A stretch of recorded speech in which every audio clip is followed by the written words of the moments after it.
Hola a todos, mi nombre es Sebastián y bienvenidos a un nuevo video.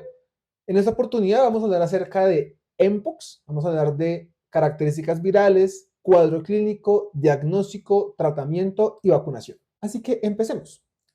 Cuando uno habla de Mpox, definitivamente debemos recordar la viruela. La viruela que fue la primera enfermedad infecciosa y hasta el momento la única completamente erradicada del mundo, y esto gracias a la vacunación.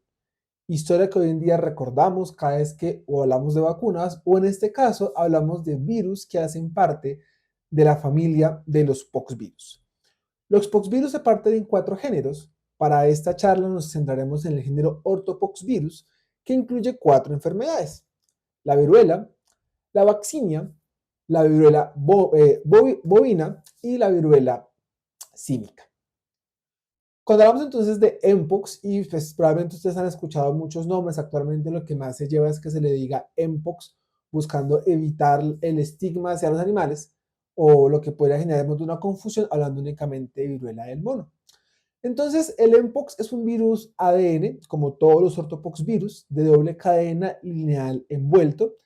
Tiene su propio arsenal para poderse replicar con una ARN polimerasa dependiente de ADN, y en general comparte algunas características genéticas pues con sus demás hermanos virus, pero sí algunas diferencias muy puntuales respecto a capacidad para evadir el sistema inmunológico y para virulencia.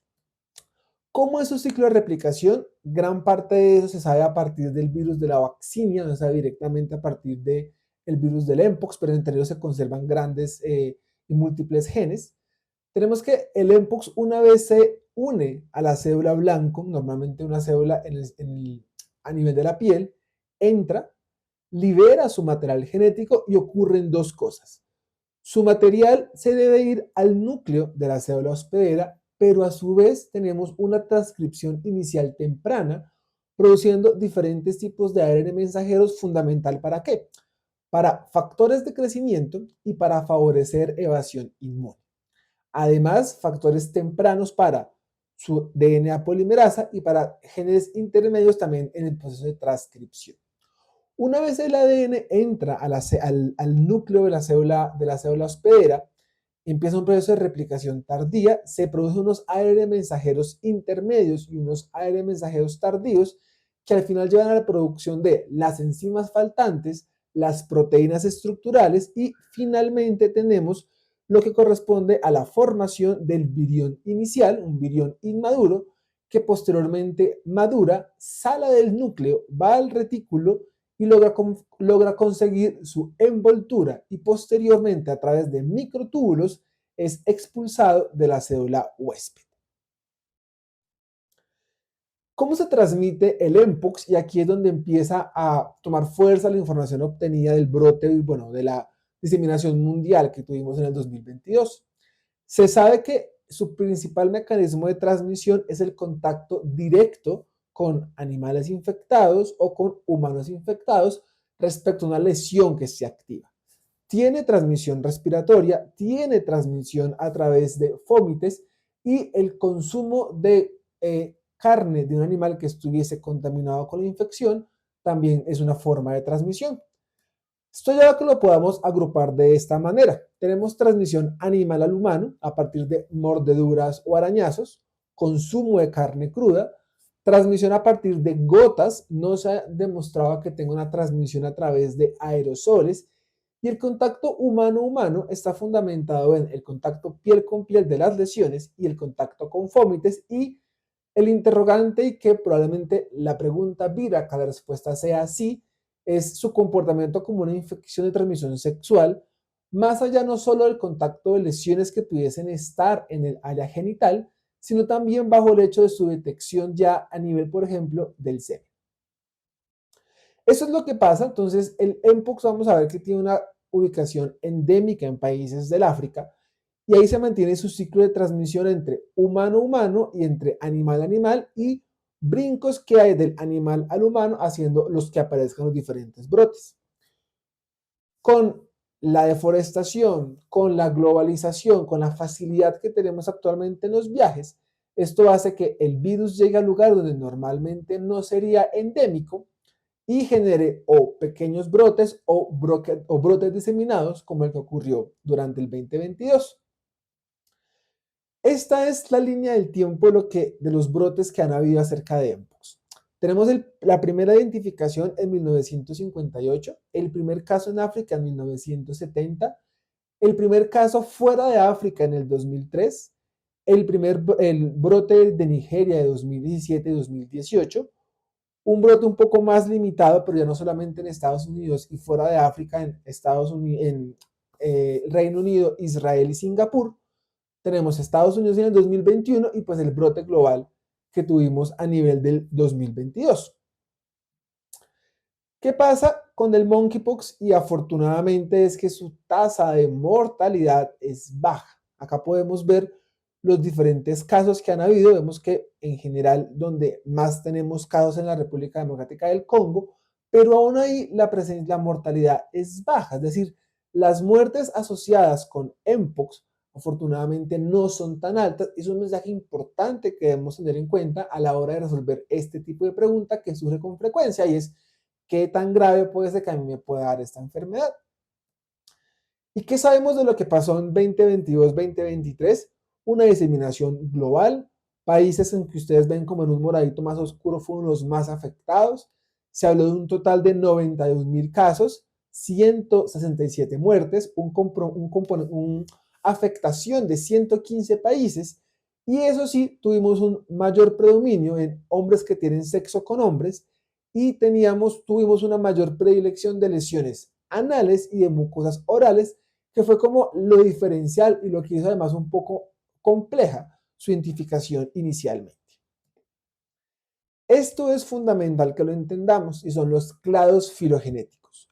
Hay dos grupos, por decirlo así, hay dos momentos donde se parte la genética del mpox y es en el África del Oeste y África Central.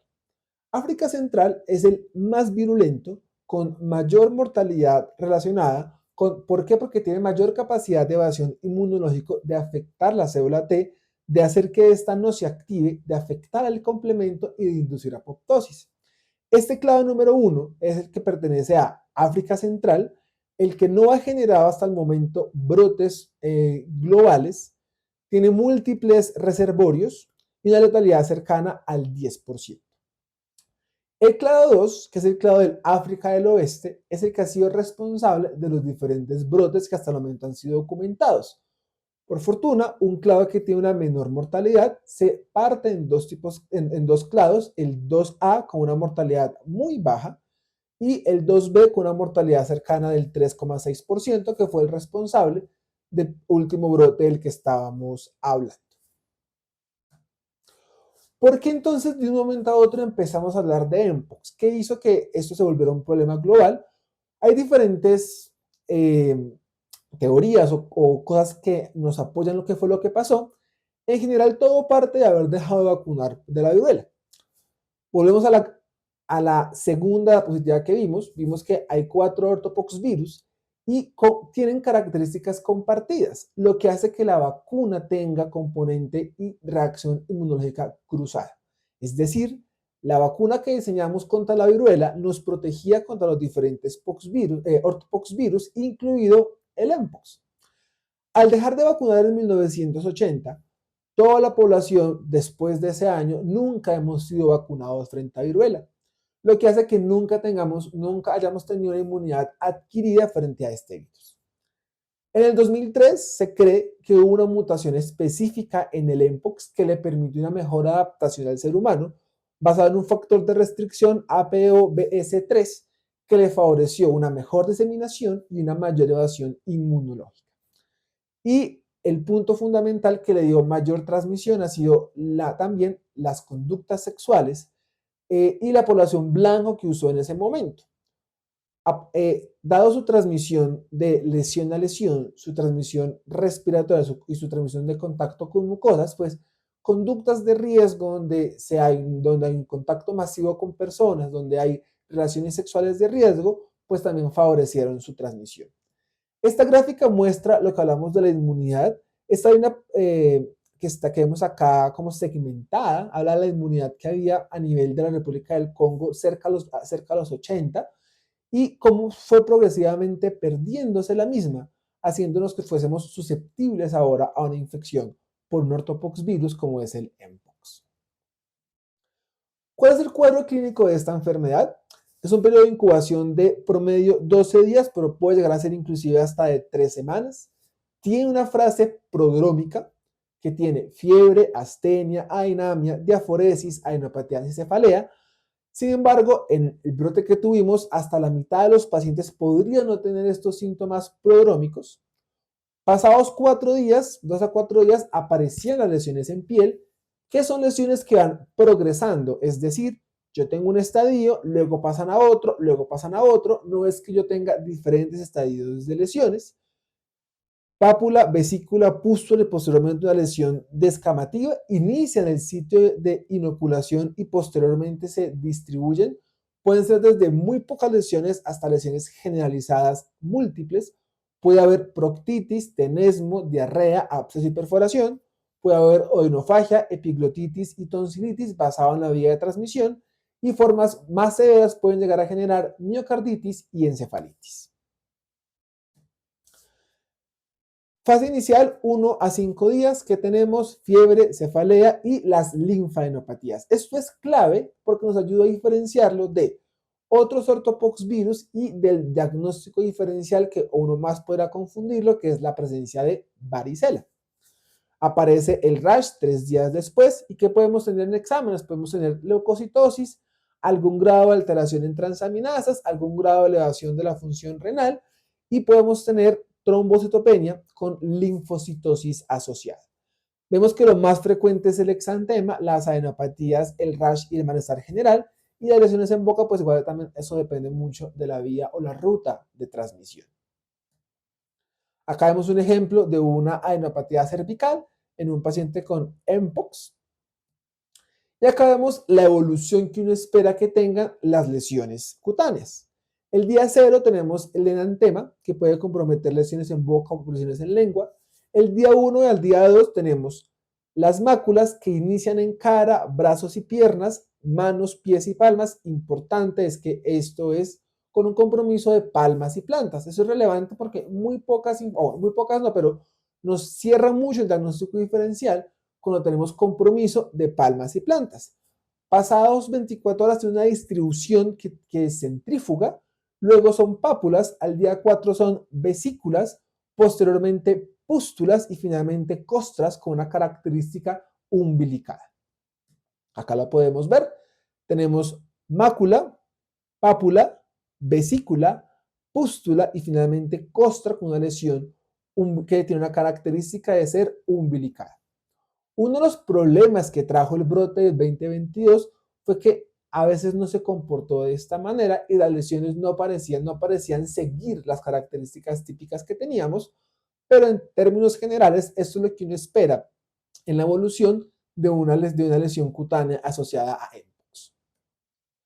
Acá tenemos diferentes ejemplos de algunas vesículas, como podemos ver acá en la espalda, o acá tenemos una pústula a nivel de la mano, compromiso de palmas y plantas con lesiones maculares, lesiones subungueales, lesiones mucho más discretas que no son como tan características a las que estábamos mencionando, y también la presencia, por ejemplo, de abscesos profundos, de colecciones profundas. ¿Qué hace que el cuadro pueda ser más severo? Definitivamente la inmunosupresión, y hablamos de VIH porque pues, fue una población también ampliamente afectada durante este brote. CD4 por debajo de 100 y cargas virales por encima de 10.000 copias. Y muy importante que fue que por la forma en cómo se transmitió y la población blanca afectada durante el brote, la coinfección con otras ITS fue muy frecuente. 1 de cada 3 pacientes tenía otra ITS concomitante, ya fuese infección por VIH o ya fuese infección gonocócica, clamidia, herpes o sífilis. Lo que el mensaje es, si yo tengo una infección por mpox, debo hacer como hago con las diferentes infecciones de transmisión sexual, que es buscar las otras para saber que el paciente no la tenga, dado que comparten vía de transmisión. Y la mortalidad como lo habíamos mencionado, baja en un rango del 1 al 10%. ¿Quiénes se pueden complicar más? Niños, embarazadas, inmunosupresiones, que ya tal vez yo tenga ya lesiones crónicas en la piel, algunos síntomas como náuseas, vómito, disfagia, más porque afectan el estado general. Vamos a ver que el tratamiento no tenemos un manejo directo y depende de manejo de soporte, entonces yo no puedo hidratarme, yo no puedo comer, si tengo un mal manejo del dolor o si me infecto, tengo una coinfección bacteriana, lo hace más difícil. Si llego a tener formas severas con lesiones hepáticas, miocárdicas o encefálicas, y la severidad hasta el momento está determinada más por el número de lesiones, menos de 25 son leve, 25 a 99 es moderado, 100 a 250 es severo y más de 250 es muy severo. ¿Qué condiciones entran en el diagnóstico diferencial? Estamos hablando de un paciente con lesiones en piel. Entonces tengo varicela, que es el diagnóstico más relevante, sabiendo que es más frecuente en niños y que su rash tiene características distintas. Ya vamos a ver una tabla a continuación. Herpes zóster diseminado, recordemos que el herpes se comporta en forma de dermatoma, pero en el paciente inmunosuprimido, pues efectivamente puede tener un compromiso más sistémico y un compromiso pues más de un solo dermatoma, impético respecto a lesiones por estafilococo, lesiones asociadas a medicamentos, dermatitis de contacto, eritema nodoso, eritema multiforme, infecciones por enterovirus que también característicamente pueden dar lesiones en piel, molusco contagioso, escabiosis, pero en general vamos a tenerlo y lo más relevante va a ser que la historia de conductas de riesgo más las características del rash o la exposición a zonas endémicas nos ayudan a orientarnos más hacia el mpox. Acá vemos y vamos a vernos en esta parte derecha de la tabla la comparación entre monkeypox y varicela, donde los puntos donde se diferencian qué son. En general, varicela no tiene tantos síntomas prodrómicos como si uno tiene la infección por mpox. Los estadios de la enfermedad. Varicela se ha caracterizado por tener siempre lesiones en múltiples estadios de forma simultánea.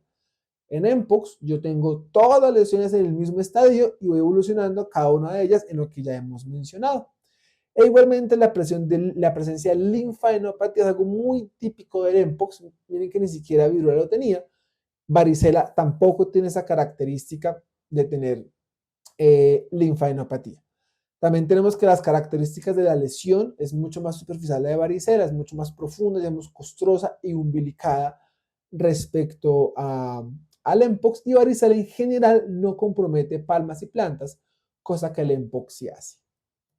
Entonces veamos todo esto consolidado. Esta gráfica me encanta, nos resume perfectamente lo que acabamos de mencionar. Entonces tenemos un periodo de incubación que normalmente va de los 6 a los 13 días, pero puede durar hasta de 5 a 21 días. Ahí el paciente no transmite la enfermedad. Ya hemos hablado que el número de lesiones me va a definir la severidad de la misma. Tengo entre el día 0 y el día 5, que es la invasión, tengo todo lo del prodromo, porque aún no he llegado a sacar esa lesión en piel. Fiebre, escalofrío, cefalea, mialgia, lumbago, malestar general, astenia, linfadenopatías, síntomas que pueden llegar a ser muy intensos, y aún en esos 5 días continúo sin transmitir la infección. Estoy con una viremia primaria con replicación a nivel de nódulos periféricos y a nivel hematógeno. Tengo el día 5 normalmente de haber iniciado con los síntomas prodrómicos, la aparición de lesiones en piel, donde el paciente sí tiene la capacidad de transmitir la infección, con las evoluciones de mácula, pápula, vesícula, pústula y costra.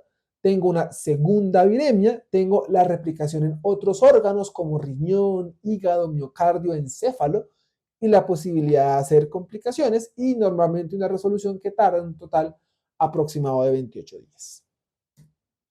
¿Cómo lo diagnostico? Y aquí desafortunadamente pues estamos muy limitados. Yo debo tener un alto índice de sospecha basado en las características de la piel, la historia de viajes tratando de identificar zonas endémicas, de qué hice en el viaje, y esto hay que saberlo preguntar sin que el paciente se sienta juzgado, pero entendiendo que desde un punto de vista epidemiológico es fundamental saber si el paciente estuvo expuesto a lugares comerciales de sexo, a eventos masivos que indujeran conductas sexuales con múltiples personas, o conductas de riesgo o conductas sexuales con el uso de medicamentos, con el uso de drogas. que pues lo llevará nuevamente a la posibilidad de no uso de métodos de barrera. Hay que evaluar la piel y evaluación de las mucosas. Hay que preguntar si hay personas o contactos sexuales cercanos que tuvieran síntomas o fuesen ya diagnosticados con Mpox. Y básicamente el diagnóstico se basa en pruebas de detección del genoma a nivel de las lesiones. También se puede detectar en sangre, también se puede detectar por hisopado orofaríngeo. Yo puedo tener igualmente anticuerpos positivos, recordando que los anticuerpos no van a ser específicos para Mpox. Esto puede ser compartido con otros ortopox virus. Y lo que ya hemos hablado de buscar otras infecciones de transmisión sexual.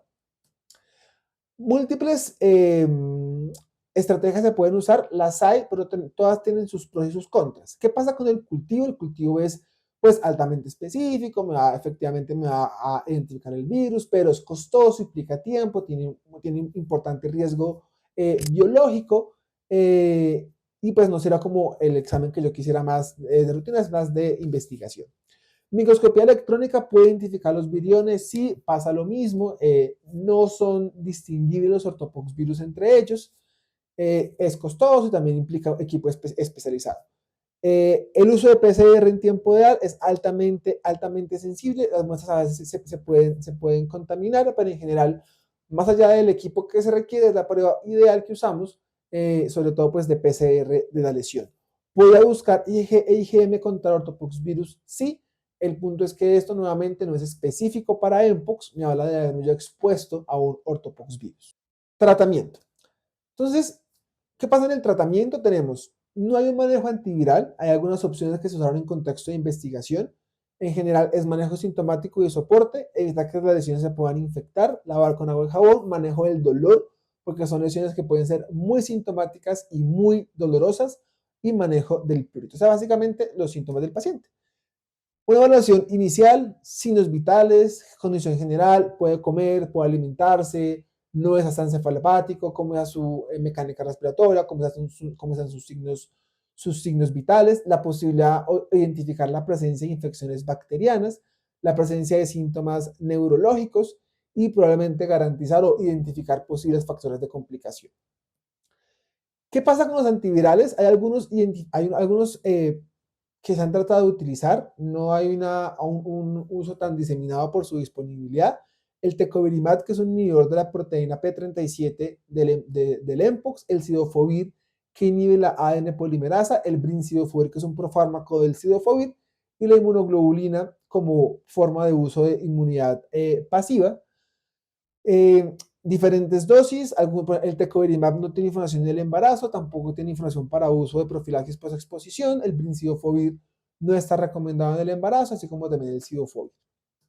De reacciones adversas, el tecovirimat puede dar dolor, cefalea, náuseas, vómito, el brincidofovir dolor abdominal, náuseas, vómito, diarrea, alteración en transaminasas, el cidofovir es nefrotóxico, neutropénico, náuseas y vómito, y la inmunoglobulina nos puede dar reacciones del sitio de la infusión, y pues está contraindicado en personas con deficiencia de inmunoglobulina A. Sin embargo, pues digamos, esto no está ampliamente disponible en diferentes países y está finalmente la estrategia de la vacunación. Acá es fundamental y es básicamente volver a usar las que ya sabíamos que estaban, que son las vacunas de viruela. Hay 3 generaciones. Las primera y segunda generación son virus vivo replicativo. La segunda generación replica menos que la primera, pero al ser virus replicativo tienen un gran problema y ya vamos a ver qué son sus complicaciones. La posibilidad de autoinoculación en otros sitios, porque yo me pongo la vacuna, el virus pues replica en ese lugar. Si yo me rasco y luego me llevo la mano a otra parte, pues inoculo el virus en otro lugar y eso ocurre.